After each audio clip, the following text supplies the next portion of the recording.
Yes, miscellaneous question number 1. The common difference of two arithmetic progression is same out of 2. One AP has first term is 8 and other is 3. The difference between their 30th term is. Question number first, miscellaneous exercise 5. The common difference of two arithmetic progression is same. हमारे पास इसमें क्या देखा 2 AP है, लेकिन AP सिर्फ ये given है कि AP है, लेकिन AP एक्चुअल में है क्या वो गिवन हमें गिवन नहीं है. तो जो फर्स्ट एपी है, first term of 1 AP is 8. Okay, and first term of other AP is 3. अब हमें क्या कर रहा है, इस एपी के अंदर जो 30 टर्म है और इस एपी के अंदर 30th टर्म है, उसका सम हमें वो हमें फाइंड करना, डिफरेंस फाइंड करना उन टर्म्स का. मतलब इस एपी के अंदर 30 टर्म और इस एपी के अंदर भी 30 टर्म, उसका हमें क्या करना है, डिफरेंस फाइंड करना है. मतलब अगर हम इसको लेट करें तो, लेकिन ये भी कह रहा है क्या, common difference is same both the AP, in both the AP common difference to arithmetic same. मतलब कॉमन डिफरेंस क्या दोनों का सेम है. तो देखो अगर हम A30 फाइंड करें तो क्या आएगा, A30 का मतलब फर्स्ट एपी का A30, A plus n minus 1 into D. तो A क्या है यहाँ पे 8 प्लस n माइनस 1, n कितना है 30 माइनस 1 इंटू डी कितना है, डी है. ओके, हम लेट कर लेते हैं, let D, let common difference for both AP is equal to D. Okay, ये तो हो गया फर्स्ट एपी के लिए ये. अब सेकंड एपी के लिए ए डैश 30, वो हम कैसे फाइंड करेंगे, ए प्लस 30 माइनस 1 इंटू डी. इसके लिए भी वही रहेगा. तो 3 प्लस क्या, इसको सॉल्व 8 प्लस 29 डी. यहां पे भी 3 प्लस 29 डी. ओके, अब इन दोनों का डिफरेंस करना है. तो मतलब A30 minus A dash 30 is equal to क्या होगा, 8 plus 29 D minus 3 plus 29 D. तो क्या आ गया, 8 plus 29 D minus 3 plus minus minus 3 और ये प्लस माइनस माइनस 29 डी. ये दोनों पे हो गया cancel. 8 minus 3 is equal to 5. ये हमारा आंसर.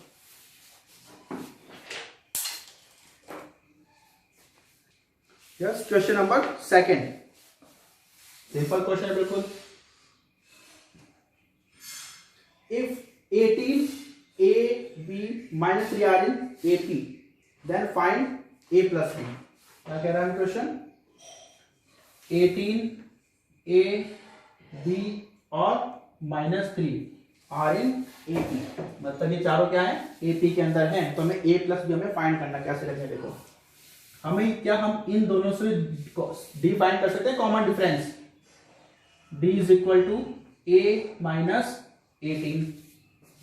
ओके, अब इन दोनों से भी फाइंड कर सकते हैं क्या, D is equal to -3 minus B.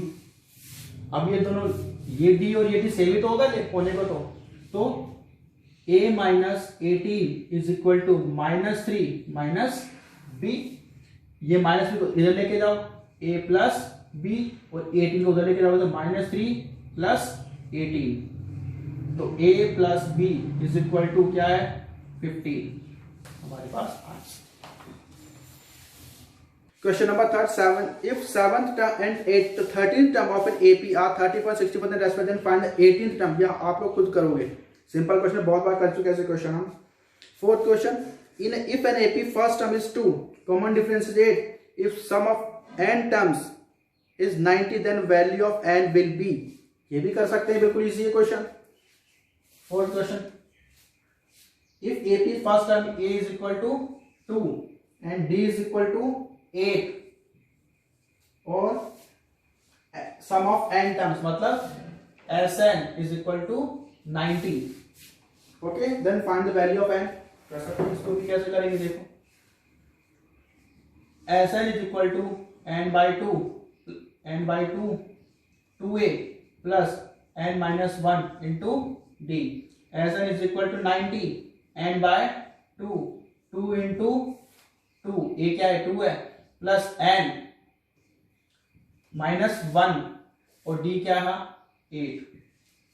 So 90 is equal to n by 2, यहां से 4, यहां से 4 कॉमन आ गया, क्या रहेगा यहाँ पे 1 प्लस n माइनस 1 और यहाँ पे 2, क्योंकि 8 में से 4 का कॉमन, तो क्या रह गया 2 से 2 कैंसिल, तो क्या रह गया 90 is equal to 2n 1 plus 2n minus 2, तो 90 इज इक्वल टू 2n, ये 1 और ये माइनस 2 क्या रह गया 2n माइनस 1, तो 90 इज इक्वल टू 2 टू जा 4n square minus 2n, then 4n square minus 2n minus 90 is equal to 0। इस क्वाड्रेटिक इक्वेशन को हमें सॉल्व करना है।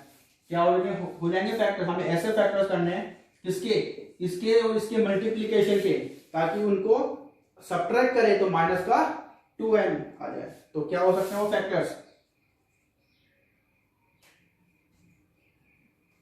4n स्क्वायर, या तो ऐसे कैसे फैक्टर्स करने के लिए हम कर लेते हैं इसके फैक्टर्स, 90 2 45 2 15 3 5 5 1, ये तो सिर्फ इसके हुए, 4 के क्या हो जाएंगे 2 और 2। ठीक है, ये फैक्टर्स, अब इसको अरेंज कर लो इस तरीके से कि हमारे पास क्या आ जाए, सब्ट्रैक्ट करने में, यहाँ पे माइनस का साइन, इसका मतलब हमें क्या करना है सब्ट्रैक्ट करना है, क्या आना चाहिए माइनस 2n, क्या हो जाएंगे 5 का 15 और 2 30, और यहाँ पे 3 टू द 6 6 टू द 8 6 टू द 12, नहीं हो पाएगा, फिर 5 3 द 15 और यहाँ पे 3 टू द 6 6 टू द 12 टू द, नहीं हो पाएगा अभी भी, फिर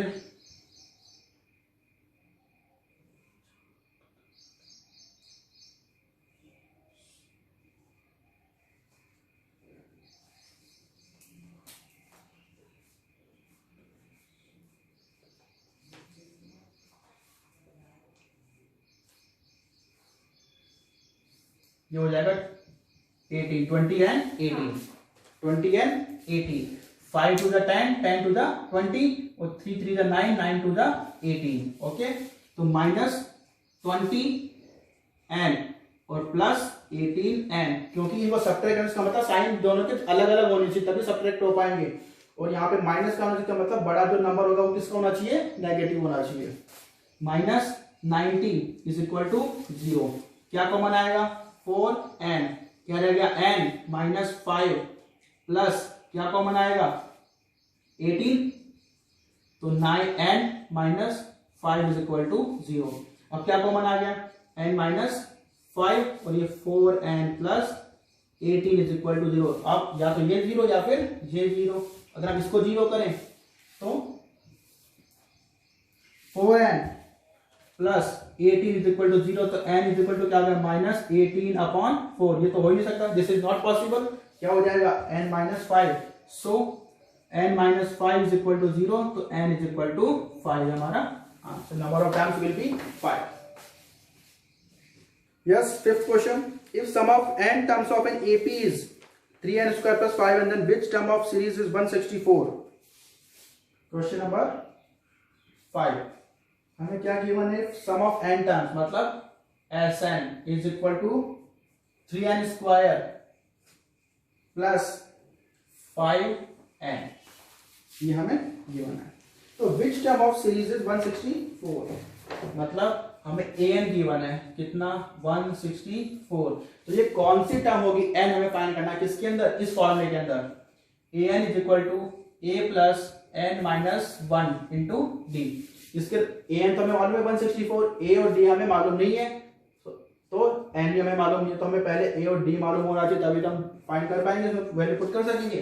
तो वो फाइंड कैसे करेंगे हम, इस वाले से। Sn is 3n square plus 5n। अगर हम S1 करें तो क्या हो जाएगा, 3n 1 स्क्वायर प्लस 5 इंटू 1, तो 3 प्लस 5 इज इक्वल टू 8। तो S2 क्या हो जाएगा, 3 इंटू 2 स्क्वायर प्लस 5 इंटू 2, तो 3 इंटू 4 प्लस 10, 4 3 जा 12 प्लस 10 इज इक्वल टू क्या आ गया, 22। Okay, then S3 is equal to 3 into 3 square plus 5 into 3, तो 3 into 3 square is 9 plus 5 is 15, 9 3 27 plus 15, 7 plus 5 12, 1 carry, 2 plus 1 3, 3 plus 1 4, 42। मतलब S1 क्या आ गया हमारे पास 8, S2 ये आ गया और S3 ये आ गया। अब हम S1 जो होगा वही क्या होगा, A1 भी होगा, बताया था मैंने कि ये वही होगा, इज इक्वल टू 8। अब A2 कैसे आएगा, A2 आएगा कैसे, S2 minus S1, S2 minus S1, S2 is 22 minus 8 is equal to 12 minus 8 4, यहां पे क्या रहेगा 1, 14। नेक्स्ट A3 कैसे आएगा, S3 minus S1 is equal to, S3 is 42 minus 22, S3 minus S2, S3 is 42 minus 22 क्या आ गया 20। तो हमारे पास देखो AP क्या आ गई, AP इज 8, 14 और 20, ये AP आ गई। तो D फाइंड हो जाएगा, D is equal to 14 minus 8 is equal to 6। अब इसमें रखने के लिए हमारे पास A भी मालूम हो गया, D भी मालूम चल गया और AN है हमारे पास, तो N फाइंड कर सकते हैं।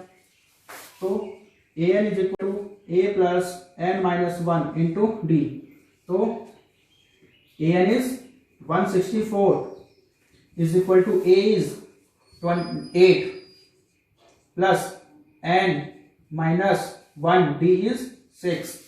164 is equal to 8 plus 6N minus 6, तो 164 is equal to 8 minus 6, 2 plus 6N, 2 को इधर भेजेंगे तो 164 minus 2 is equal to 6N, तो 6N is equal to 162, N is equal to 162 upon 6, N is equal to 6 2 जा 12, 4 2 6 7 जा 42, N इज इक्वल टू क्या आ गया 27। So number of terms are 27. Next, sixth question. If Sn is equal to sum of n terms of in AP and S2n is equal to 3Sn, then S3n ratio Sn will be. Question number 6. Sn is equal to sum of n terms.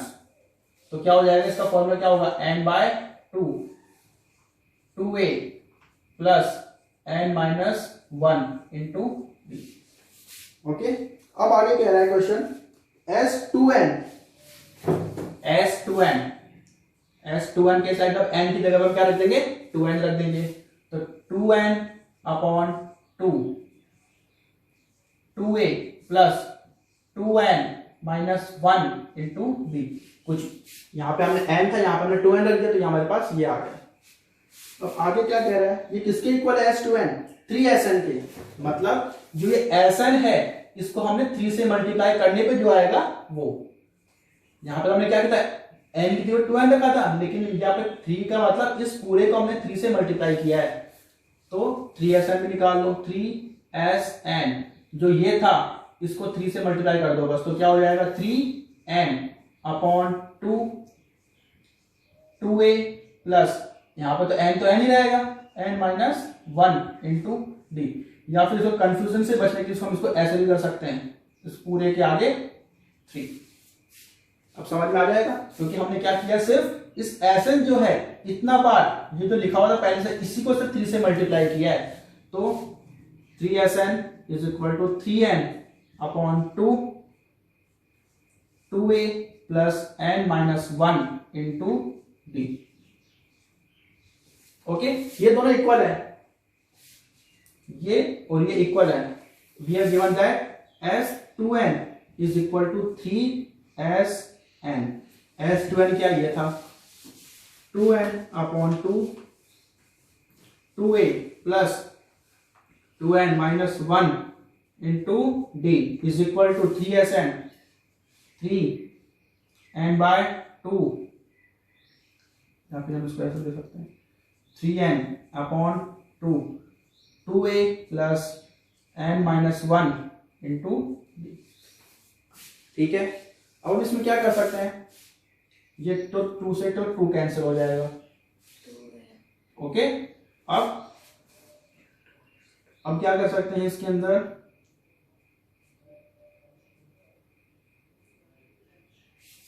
इसको multiply कर लो, 2a plus 2nd minus d is equal to 3n 2a plus nd minus d. Okay, अब ये n भी cancel हो जाएगा एक दूसरे से। ओके, अब 2 से मल्टीप्लाई कर दो अंदर, तो क्या हो जाएगा 4a प्लस 2 टू जा 4nd minus 2d is equal to 3 two जा 6a plus 3nd minus 3d। अब क्या कर सकते हैं, आप a वाले जो टर्म्स उसको एक तरफ लेके चले जाओ, d वाले टर्म्स से nd वाले टर्म्स को एक तरफ। तो यहाँ पे 4a पहले से, ये 4a यहाँ पे minus 6a is equal to 3nd minus 3d, ये दोनों उधर जाकर के नेगेटिव, तो ये 4 नेगेटिव तो 4nd, यहाँ पे पॉजिटिव 2d। ओके, यहाँ पे क्या आ गया, minus 2a is equal to 3nd और ये 4nd क्या होगा, नेगेटिव nd। ओके, यहाँ पे माइनस 3d, यहाँ पे प्लस 2d माइनस d, इन दोनों में से माइनस कॉमन, तो minus 2a is equal to minus nd plus d। Okay, ये माइनस से माइनस कैंसिल, तो 2a इज इक्वल टू क्या आ गया, nd plus d, equation number first. Okay, अब हमें क्या करना है, देखो अब हमें करना है क्या, हमें रेशियो फाइंड करना है, S3n रेशियो Sn। अब हमें क्या चाहिए, S3n भी चाहिए, S3n क्या आ जाएगा, अब हमें n की जगह पे, जैसे हमने 2n रखा था वैसे n की जगह पे क्या रखना है, 3n, तो 3n upon 2a plus 3n minus 1 into D आ गया। अब हम करना है क्या, S3n ratio Sn is equal to क्या आएगा, 3n upon 2a plus 3n minus 1 into D, upon में क्या आएगा, Sn ये n by 2a plus n minus 1 into D.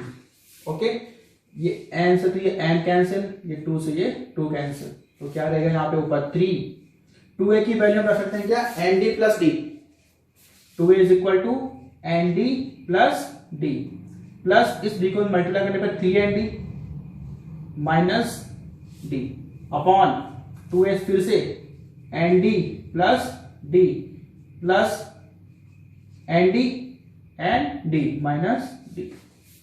Okay, अब इसको सॉल्व करना है बस, ये d से तो ये d कैंसिल हो गया, यहां से भी ये d से d कैंसिल, क्या रह गया 3nd प्लस 3nd, क्या रह गया 4nd, नीचे nd plus nd is equal to 2nd, ये nd से तो nd कैंसिल, 2 से ये 2 कैंसिल, क्या आ गया 3 इंटू 2 इज इक्वल टू 6, तो हमारे पास S3n, हमें क्या फाइंड है, रेशियो S3n रेशियो Sn, इसके नीचे 1 कर सकते हैं, तो S3n ratio Sn is equal to 6 ratio 1 answer.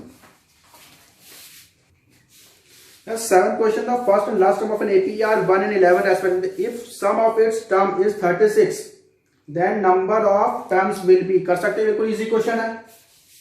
7 हमें गिवन है a इज इक्वल टू 1 और n इज इक्वल टू 11, तो Sn is equal to 36, then Sn is equal to n by 2 a plus l, 36 is equal to n by 2, a is 1 plus 11, 36 is equal to n by 2, ये आ गया 12, 12 से cancel कितने बार, 6 time, तो 36 upon 6 is equal to n, ये 6, n is equal to 6 answer.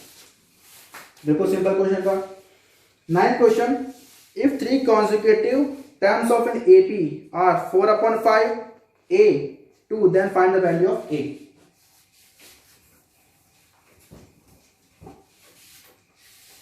Question number 9. If 3 consecutive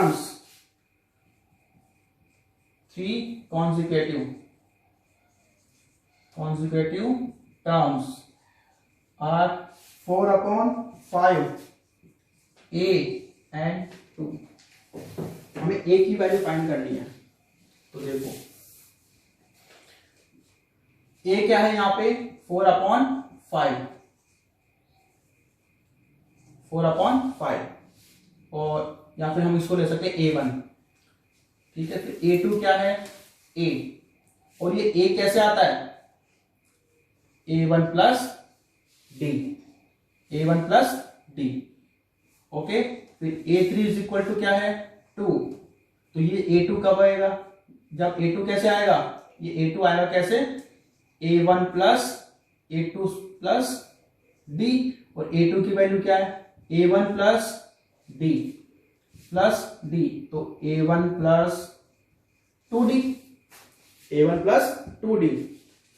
देखो अब 2 is equal to a1 plus 2d, a1 की value क्या, 4 upon 5, 2 is equal to 4 upon 5 plus 2d, इसको इधर लेके जाओगे, 2 minus 4 upon 5 is equal to 2d, LCM 5 two जा 10 minus 4 is equal to 2d, 10 minus 4 6 upon 5 is equal to 2d, then d is equal to 6 upon 5 into 2, 2 से 3 time cancel, तो d is equal to क्या आ गया, 3 upon 5। d की value क्या आ गई, 3 upon 5। हमें क्या चाहिए, अब a की वैल्यू फाइंड करनी है। ये a कैसे आएगा, यहाँ पे देखो a is equal to given है a1 plus d, a1 is 4 upon 5 और d इज 3 अपॉन 5, 3 अपॉन 5, तो 5 एलसीएम 4 प्लस 3, 4 प्लस 3 7 अपॉन 5, ये हमारे पास आंसर आ गया। इस तरीके से हम इसको सॉल्व कर सकते हैं। सो all questions are done in miscellaneous 5 exercise. So our 5th chapter is completed. Now do your questions very wisely and after understanding the concept of the question को अच्छी तरह समझो, उसके बाद उसका फॉर्मूला बनाओ, क्या फॉर्मूला यूज होगा उसके अंदर, कैसे यूज होगा, और उसमें क्या फाइंड करना है, क्या क्या हमें गिवन है, उसको अच्छे से सोचो, उसके बाद उस क्वेश्चन को सॉल्व करो, उसके बाद फिर होमवर्क सेंड करो।